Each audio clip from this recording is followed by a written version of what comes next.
Did you know that the Bible actually prophesies Islam? Yes, it's true. In Galatians chapter 1 verse 8, Apostle Paul says, "But even if we or any angel from heaven preach any other gospel to you than what we have preached to you, let him be accursed." Apostle Paul was basically telling to the crowds to watch out for any false prophets. Jesus said something similar to him on the Mount of Olives. There are a couple of key notes about Islam, Muhammad, and Apostle Paul that I want to point out. 1. Muhammad was born about 600 years after Apostle Paul and Jesus Christ, fulfilling this prophecy. Muhammad, also known as a prophet or messenger from God, was born around 570 AD, making him about 600 years after Jesus Christ and Apostle Paul. So the fact that Apostle Paul mentioned this about 600 years before Muhammad ever came into existence was proving that this was a prophecy against Muhammad along with many other false prophets.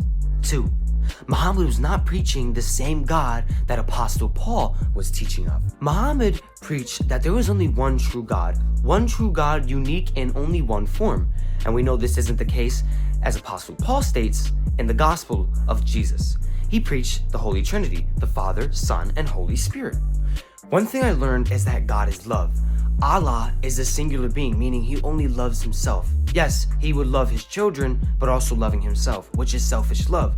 God, the Holy Trinity, Father, Son, Holy Spirit, they all love each other as one being, meaning that this is wholesome love. This is true love, not as in the love that Muhammad teaches through Allah. So although Allah in Arabic means God, it is not the same God as the God in the Bible. I believe that the reason many people follow the Islamic faith is because they believe that Allah is the same God as the God in the Bible.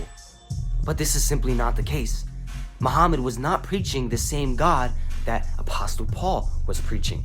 And let me remind you that Apostle Paul was around before Muhammad. Let me ask you a question.